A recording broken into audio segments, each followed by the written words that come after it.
Hello and welcome to another episode of Badman Reviews. And today, things are going to be a little bit different. Usually, I go through a game, I play it before I review it, and I script everything up, and I make sure everything's fleshed out and I know what I want to say before I hop on the mic. But Yooka-Laylee's going to be a bit different. Now, this game has a bit of attachment with me. I supported this game as soon as it was announced. I loved it. I was excited for it. I'm a huge fan of Donkey Kong 64. Didn't play Banjo-Kazooie too much, but I did play it, so I know how it plays and what it's like. So I want to talk about Yooka-Laylee and my issues with it and my not issues with it. And I believed that doing this unscripted would be the best way for me to get through my real thoughts without editing them or adjusting them to make them sound better or, not get as much backlash. I just want to just get my thoughts out there on the game. Now, first off, Yooka-Laylee, it's a good game, okay? I'm gonna say that right now off the bat. It's a good game. It's not perfect, it's not amazing, it's not a 90, it's not an 80. Man, I maybe a 70, but that's, yeah. It's a good game. It's not great. It's not bad. It has problems, though. Now, to start off, let's just talk about collectathons in general. Collectathons have to have specific things. Fun puzzles for you to solve, massive worlds to explore, things to collect, obviously, and just something every once in a while to change up the gameplay. And Yooka-Laylee does that really well. But it does it averagely. It doesn't do anything enough. Another thing that collectathons need aren't for just your collectibles to be scattered throughout the world. They're collectibles. You want to follow them. The point of a collectible is for you to look at it and go, oh, that's something I can pick up. Banjo-Kazooie did this very well. And Donkey Kong 64, they placed items in specific ways that had you follow them. Like, the perverted guy from Family Guy. Just, you put the candy on the ground and he goes, ooh, piece of candy. Ooh, piece of candy. Actually, I think that was the greased up deaf guy. I can't remember, but you get what I'm saying. They're basically pieces of candy on the ground that you want to pick up. If the pieces of candy are randomly spread out throughout the world, and you can see them in every direction, it causes an issue. Now, don't get me wrong, Yooka-Laylee's worlds are beautiful, they're large, and they're fantastic, and you can expand them even more to make them bigger. The issue is, you don't know where to go. There's no designated space for you to explore. How a collectathon should work is you should spawn into an area in your new world that you've just unlocked, and instantaneously you should know where to go. There should be a path or multiple paths expanding from that spawn point, leading to other areas. Now, obviously you want secrets, you want areas that are harder to find, but the main layout of your map should be one path to another to a larger explorable area. When your whole map is one giant explorable area, it makes it hard for a player to dedicate where they've been, what they've collected, and how to get back to an area they've already been. And when you expand the worlds even farther, it makes this even more difficult. I've noticed this just right off the bat in the game in the very first world you unlock. You start in a small area, which is good, and there's a path that leads straight forward. Nicely enough, there is a secret where if you fall off the side of the map or look to the right, there's a secret area underneath the spawn with a secret collectible for you to pick up. This is fantastic. This is a great starting point. The issue is, though, as soon as you push up that first ramp and you enter the world, you're left with a decision to make. The decision should be, where do I go?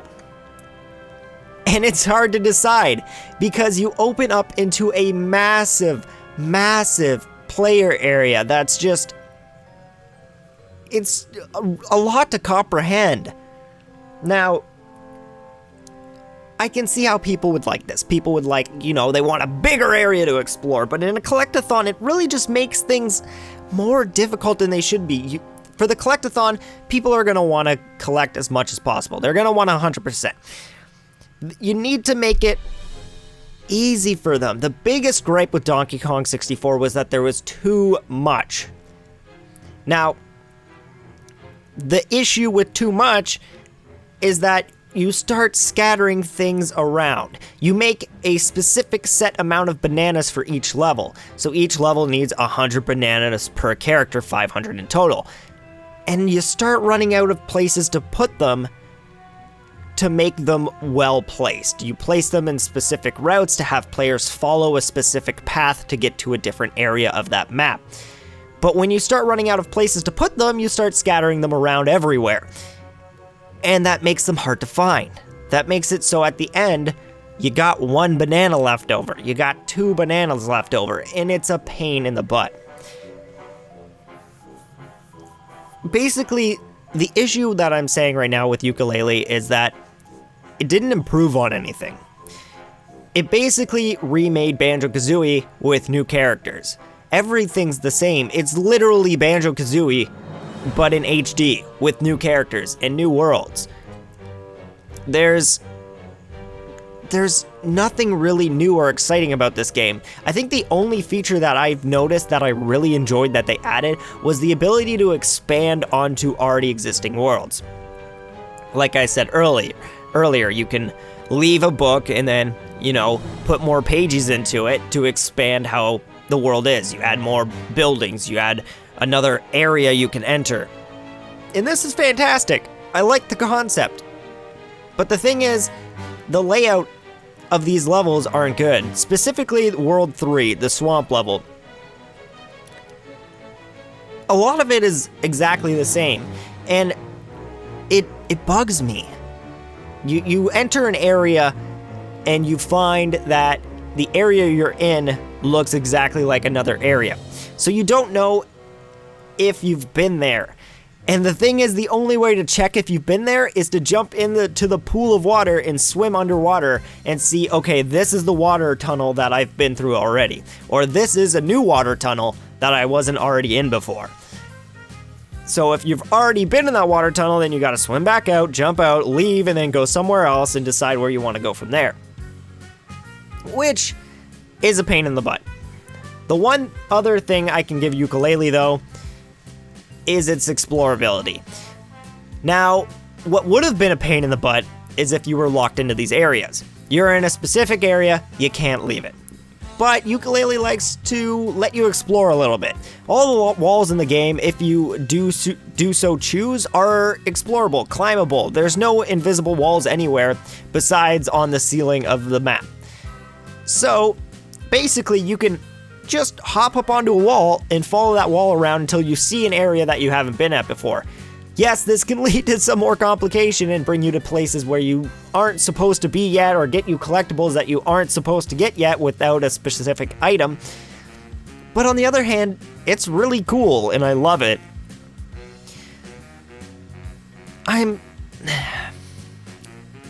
Yooka-Laylee is fun. Let's just put it. If you want a straight review, if you liked Banjo-Kazooie, you will like Yooka-Laylee. You will enjoy it. You will find it fun.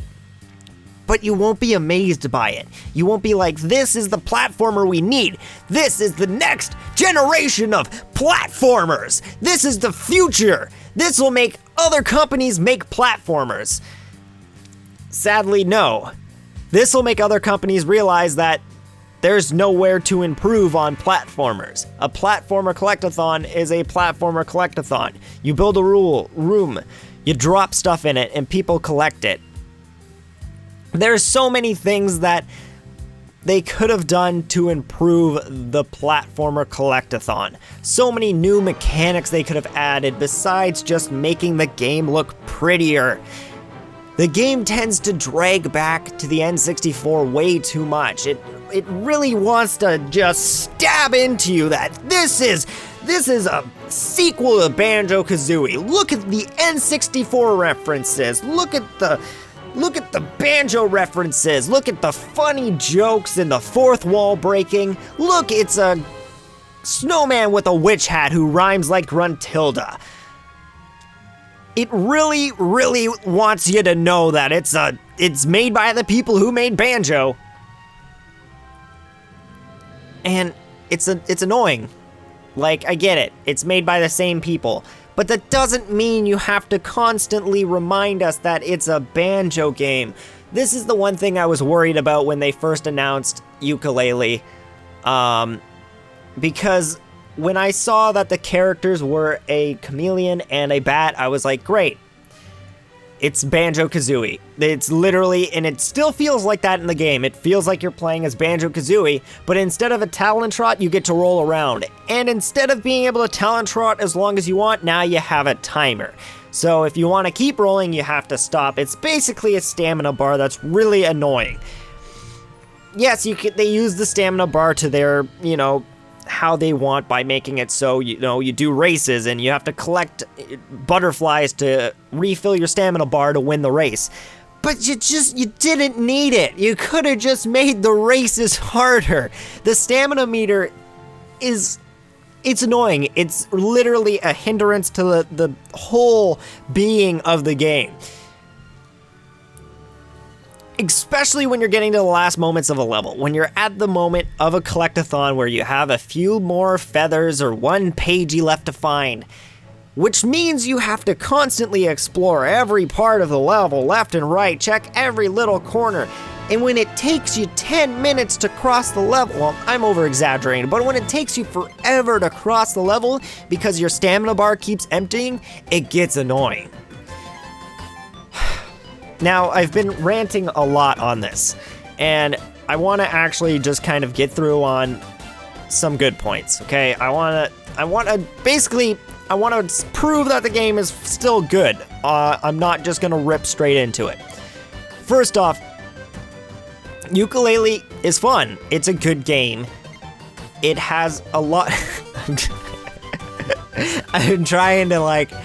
I'm trying to say things without breaking into something else that'll have me constantly rant on it. Yooka-Laylee's fun. It has the same fun and charm that Banjo-Kazooie does. If you love collectathons, it's great. It has a ton of different characters that you can morph into, just like Banjo-Kazooie. You can morph into a snow plow and a flower, and you can use those abilities to basically help you unlock more things inside of the world. There's tons of different areas and characters to meet and quests to do, and the puzzles are actually really well put together. Some of them are fun and challenging, and some of them are, more simplistic, something easier to in between to not make every puzzle extremely difficult. It's just straight up fun. The sad part is, it's not fun enough. Yooka-Laylee could have done so much more. It could have improved on the collectathon genre by adding new mechanics, adding new ideas and concepts. Just like what Rare would have done back in the day. They didn't just make, they didn't make a collectathon and then make the next one and not improve on it. They made a collectathon, and then the next one they made, it had new features, new concepts, new ideas, allowed you to play as new characters. You had Banjo-Kazooie. Then the next one was Donkey Kong, and that let you play as 5 different characters who all had their own abilities. I wanted to see improvement, and that's something I don't see, which really annoys me. It has me excited for Hat in Time because from the demo of that game, I see improvement in the platforming genre. I see new concepts and ideas brought together. I see big open worlds to explore with tiny small story missions built in. It's a new idea, new concept added to the collectathon. It's a good idea that doesn't just try to bring you back to the old. Here's your nostalgia, just have it. Here's your nostalgia. It's Banjo-Kazooie 2, 4, 3... in HD. That's all I wanted.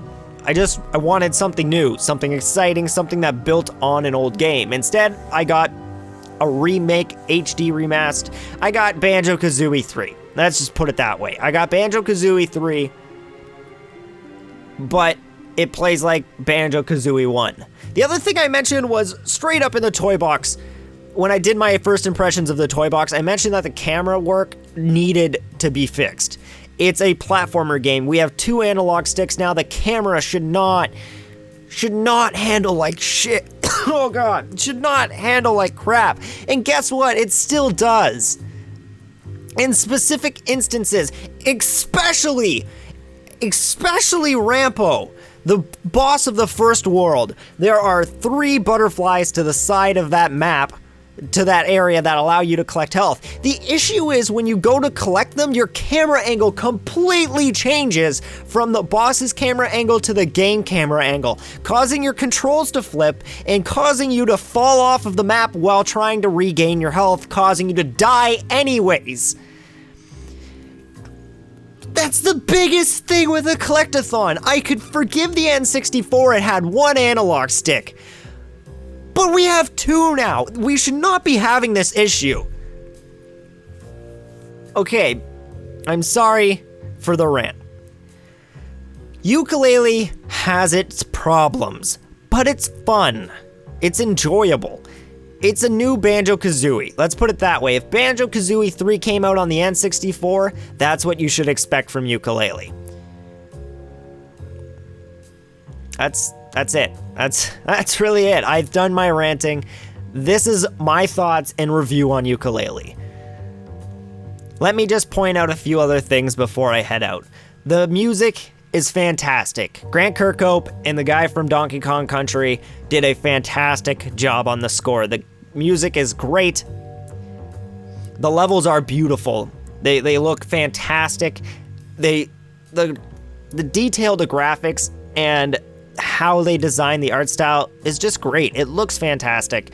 The first world, the jungle world, the bright blue sky in it, the giant rock formations and temples in the background, they look great. And the ice palace in the second world is beautiful. The snow looks fantastic. The water physics are great. And the third level as well, the swamp level, for a swamp level, it looks good. The colors contrast well. Everything is designed to look good. And that's one thing Yooka-Laylee does really well. It looks good, trust me. Yooka-Laylee looks damn good. Whoever designed the art style of that game and decided on what colors needed to be used and how things should look should be praised, because the game looks fantastic. Alright. Thank you for listening and watching for almost 20 minutes of me ranting on Yooka-Laylee. Usually I would have scripted something, it would have been super short, precise, and I would have gotten my points across in maybe about like 8 minutes, but I really just wanted to get everything out for this video, and I hope you guys enjoyed it. And until then, I'll see you all in the next video.